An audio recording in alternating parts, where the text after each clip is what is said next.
मां के लिए कष्ट दे दिया, तो मेरी बात पर विश्वास करना, भगवान ब्रह्मा आपको कभी माफ नहीं करेंगे। और आपने अपने पिताजी को कष्ट दिया या पिता का अपमान किया, पिताजी की बात नहीं मानी, तो आप सोच लो कि श्री हरि नारायण भगवान विष्णु आपका कभी जीवन में भला नहीं करेंगे। अब बात आती है गुरु वाली। सबसे पहले गुरु कौन बने थे? कौन बने थे सबसे पहले गुरु? और चेला कौन बना था? सबसे पहले गुरु बने थे भगवान शिव, और उनके चेला कौन थे? राजा रावण, राजा जनक, बाली,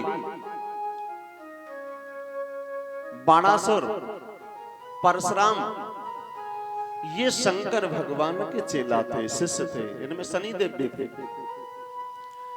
तो मेरे कहने का मतलब ये है श्रोताओ, शंकर भगवान जगत के पिता भी हैं और जगत के गुरु भी हैं। अगर किसी व्यक्ति ने किसी को शिक्षा देने में थोड़ी भी मिस्टेक करी, तो शंकर भगवान कभी बकसने वाले नहीं है। किसी व्यक्ति ने अपने अंदर अहंकार की उत्पत्ति की, भगवान कदापि माफ नहीं करेंगे। क्यों?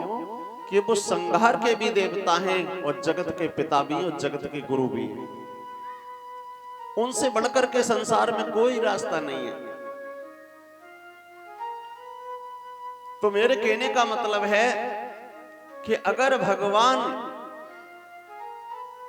ब्रह्मा जी के आप भक्त बनना चाहते हो, तो आप अपनी मां की सेवा करें।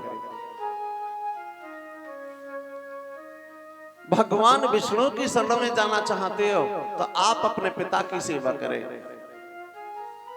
और भगवान शिव की शरण में जाना चाहते हो, तो आप अपने गुरु की सेवा करें।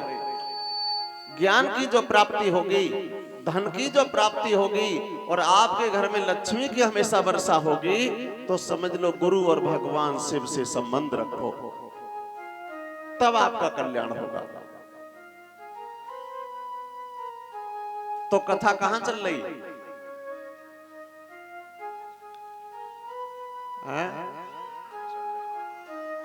कथा उसी जगह पर चल रही थी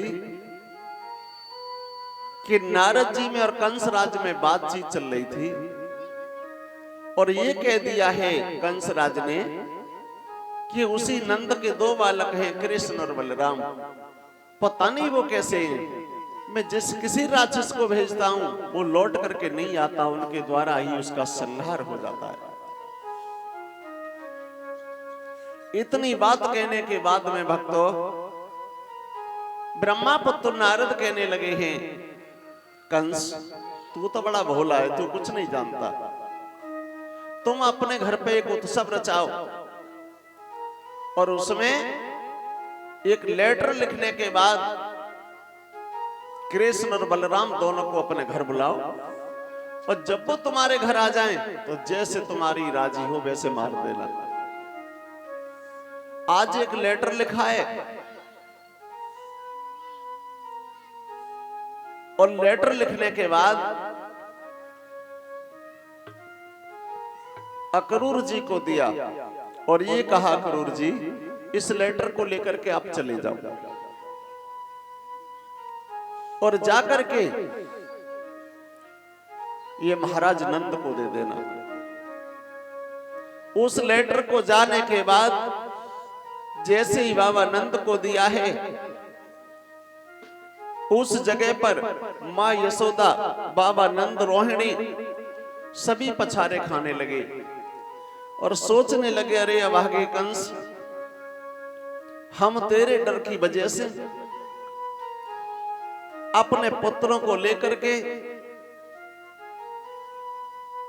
मथुरा से तो हम गोकुल में भाग गए, और तेने गोकुल में भी हमारे बच्चों का पीछा नहीं छोड़ा। आज हम गोकुल से अपने पुत्रों को लेकर के वृंदावन में आ गए, और तेने यहां भी हमारे बच्चों का पीछा नहीं छोड़ा। आज बाबा नंद वसुदेव कुमार उस जगह पर पछारे खाने लगे, रोने लगे।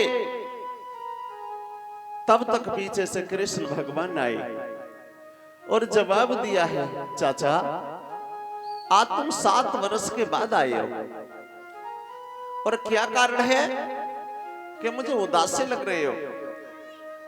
जवाब दिया है, कृष्ण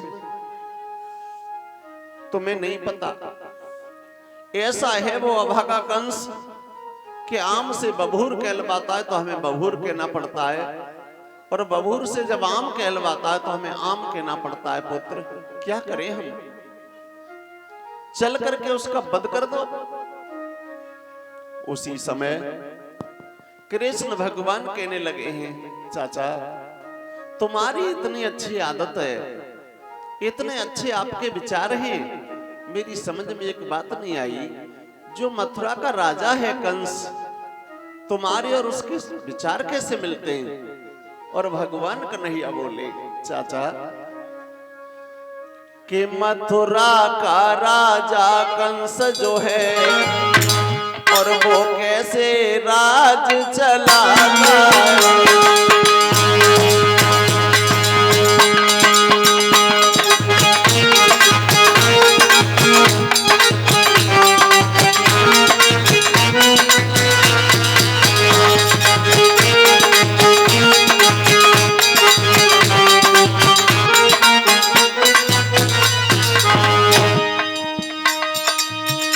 मथुरा का राजा कंस जो है वो कैसे राज चलाता है। आपका और राजा जी का कैसे स्वभाव मिल जाता है।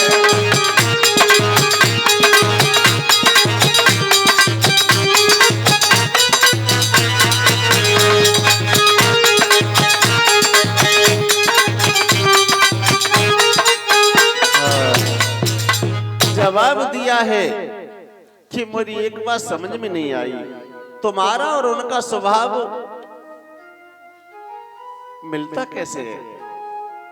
तो जवाब दिया है कि आप चल करके उस अभागे का वध कर दो। कृष्ण भगवान कहने लगे हैं, चिंता मत करो चाचा, मैं आपके साथ चलूंगा और युद्ध करूंगा और जो होगा वो देखा जाएगा। इतनी बात कह करके कृष्ण भगवान ने आगे बढ़ के भक्तों बताया ये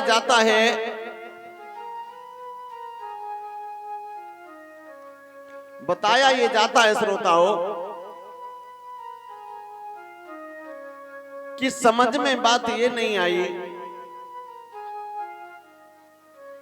कि भगवान से शत्रुता करने के बाद आज तक संसार में कोई सुखी रहा है?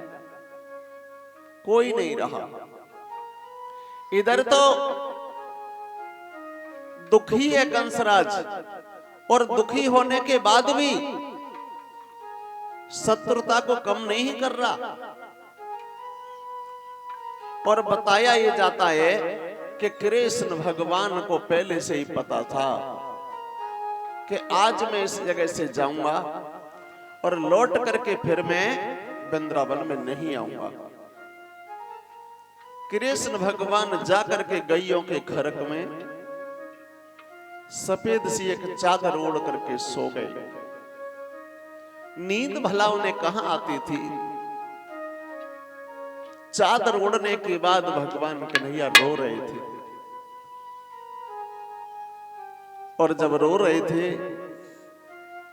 मां यशोदा ने जैसे ही चादर पकड़ के खींची, भगवान श्याम सुंदर की आंखों से आंसुओं की धारा बह रही थी। मां यशोदा ने ये कहा, पुत्र क्या कारण है तुम्हारा रोने का?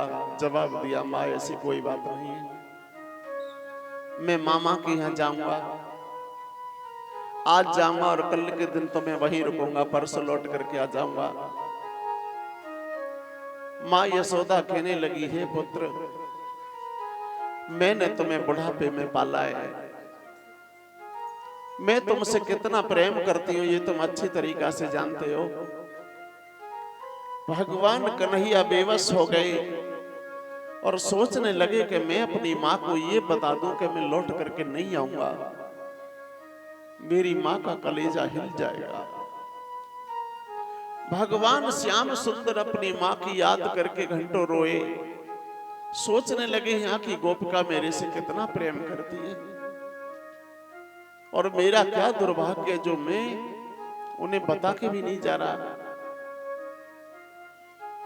राधा मुझे कितना मानती है, जो मेरे नाम से पहले उसका नाम आता है।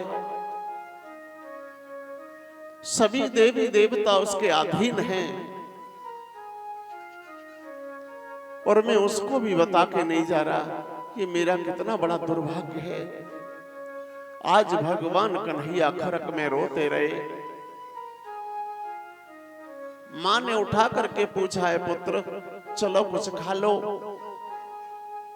भगवान श्याम सुंदर ने उस दिन उस जगह पर पानी भी नहीं पिया और जाने के बाद मां यशोदा ने एक बात कही, लाला जा रहे हो?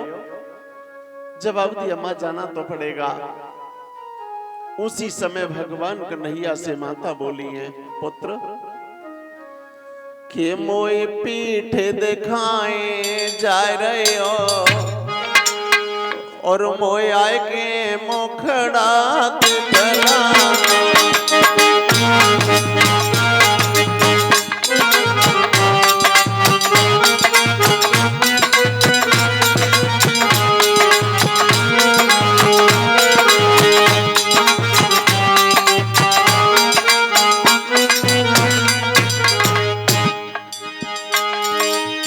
जवाब दिया है मां यशोदा ने, पुत्र मोए पीठ दिखाए जाए रहे हो निकाय के मुखड़ा दिखलाना। आदत है तुम्हें कलेऊ की माखन